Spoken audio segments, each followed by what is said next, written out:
সাধারণ পাহাড়িরা আমাদেরকে ভালোবাসে। শুধুমাত্র গন্ডগোল করে ইপিডিএফ, জেএসএস, কেএনএফ তাদের কাছে যে পরিমাণে অস্ত্র আছে, আপনি বিশ্বাস করলেও সত্য, বাংলাদেশের ডিফেন্সের কাছে এত ভালো ভালো অস্ত্র আছে কিনা জানি না। আমি নিজে এই পর্যন্ত 3বার তাদের হাতে কিডন্যাপ হয়েছি। আমাকে তারা 3বার কিডন্যাপ করেছে।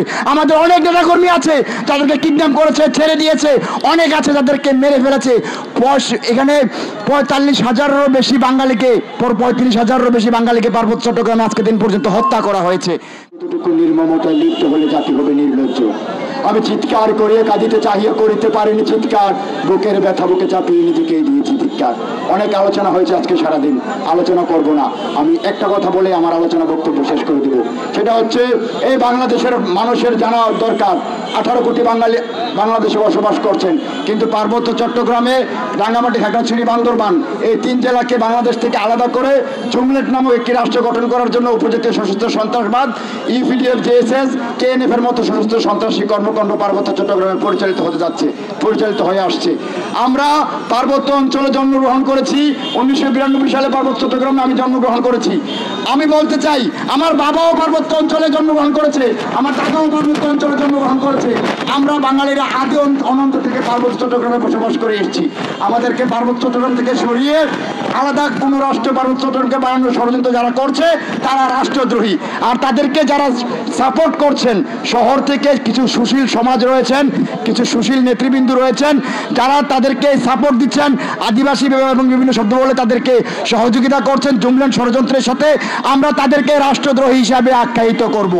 এবং এই স্বাধীন বাংলাদেশে উপজাতীয় সশস্ত্র সন্ত্রাসবাদ যারা জুমল্যান্ড সন্ত্রাসবাদ করতে চায়, আলাদা রাষ্ট্র করতে চায়, তাদের পার্বত্য অঞ্চলের মাটিতে তাদের বিচার হবে।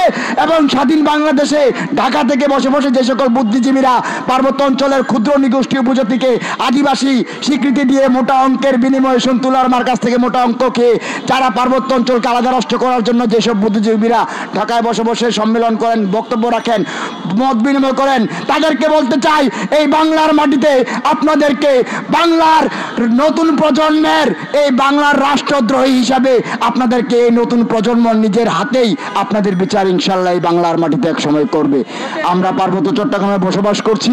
পার্বত্য চট্টগ্রামের পাহাড়ি বাঙালি আমরা সবাই মিলেমিশে থাকতে চাই। আমরা মিলেমিশে আছি, দীর্ঘ সময় আমরা মিলেমিশে থাকছি। সাধারণ পাহাড়িরা আমাদেরকে ভালোবাসে। শুধুমাত্র গন্ডগোল করে ইপিডিএফ, জেএসএস, কেএনএফ তাদের কাছে যে পরিমাণে অস্ত্র আছে, আপনি বিশ্বাস করলেও সত্য, বাংলাদেশের ডিফেন্সের কাছে এত ভালো ভালো অস্ত্র আছে কিনা জানি না। আমি নিজে এই পর্যন্ত 3বার তাদের হাতে কিডন্যাপ হয়েছি। আমাকে তারা 3বার কিডন্যাপ করেছে। আমাদের অনেক নেতাকর্মী আছে যাদেরকে কিডন্যাপ করেছে, ছেড়ে দিয়েছে। অনেক আছে যাদেরকে মেরে ফেলেছে। এখানে 45,000-এরও বেশি বাঙালিকে 35,000-এরও বেশি বাঙালিকে পার্বত্য চট্টগ্রামে আজকে দিন পর্যন্ত হত্যা করা হয়েছে। প্রিয় ভাইয়েরা, আপনারা একজন দুটা, আজকে একটা দুটা তিনটা চারটা বিক্ষিপ্ত খবর নয়, খবর নিয়ে দেখেন পার্বত্য চট্টগ্রামে বাঙালির রক্তে, পার্বত্য চট্টগ্রামের প্রত্যেকটা নদী বাঙালির রক্তে আজকে নদীগুলো লাল হয়ে গেছে।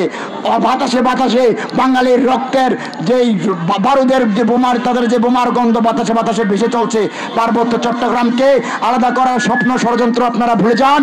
আমরা পার্বত্য চট্টগ্রামের নিপীড়িত, বঞ্চিত, অধিকার হারা 54% বাঙালি আপনাদের একতান্ত্রিক শান্তি চুক্তি মানি না। পার্বত্য চট্টগ্রামকে অস্থিতিশীল করতে আমরা দিব না। প্রয়োজনে নিজের জীবন দিয়ে আমরা পার্বত্য চট্টগ্রামের স্বাধীনতা রক্ষা করব।